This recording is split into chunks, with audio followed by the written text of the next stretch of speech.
Imagine a civilization born in one of the harshest places on Earth, a land surrounded by endless desert, a land where survival should have been impossible. And yet, from this unforgiving landscape, one of the greatest powers in human history emerged: ancient Egypt. The secret of Egypt was not gold, it was water. Every year, the Nile flooded the land, leaving behind rich, fertile soil. While other ancient peoples struggled to survive unpredictable environments, the Egyptians learned to predict the rhythm of the river. And that rhythm became the foundation of a civilization. As agriculture created food surpluses, villages grew. As villages grew, leaders emerged.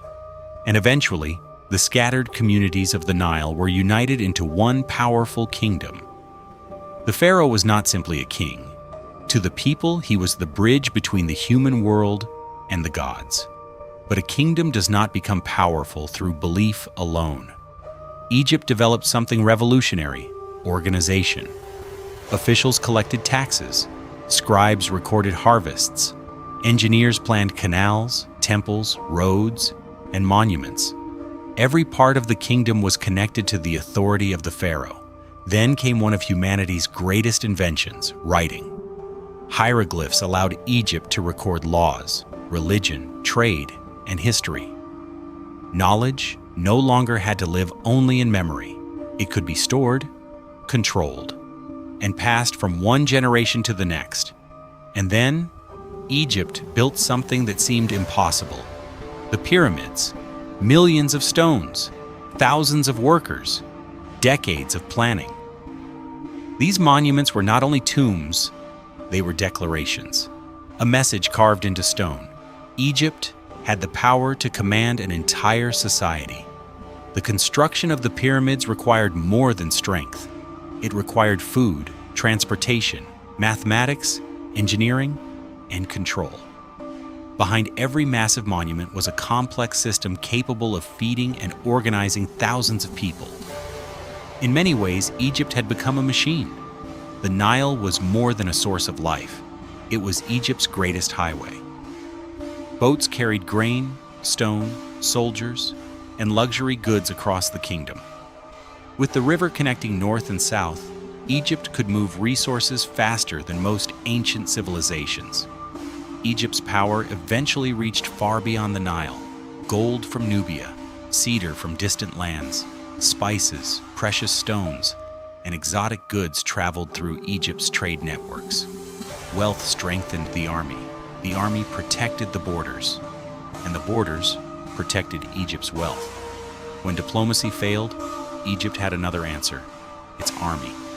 Chariots moved across the battlefield. Archers defended the kingdom. Soldiers marched beneath the symbols of the pharaoh. Egypt was no longer simply a civilization surviving beside a river. It was a power capable of shaping the ancient world. During its greatest periods, Egypt was ruled by pharaohs who commanded immense wealth and influence. Kings like Thutmose III and Ramses II expanded Egypt's power through military campaigns, diplomacy, and monumental building projects. Their names were carved into temples, monuments, and history itself. But Egypt's power was not only military. Egyptians studied the stars. They developed advanced mathematics. They practiced medicine. They created calendars to predict the seasons. Their knowledge allowed them to manage one of the most complex societies of the ancient world. But no superpower lasts forever. Egypt faced invasions, internal conflicts, economic problems, and powerful rivals. Dynasties rose and fell.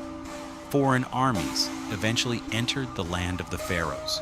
Yet even when Egypt lost its political power, its influence never truly disappeared. More than 3,000 years later, the monuments remain. The pyramids still stand. The temples still speak through their inscriptions. Ancient Egypt became a superpower, not because of one invention, one king, or one monument, but perhaps the greatest mystery is this: how did a civilization born beside a river manage to leave a mark that still dominates human imagination today? History leaves clues. We uncover the story.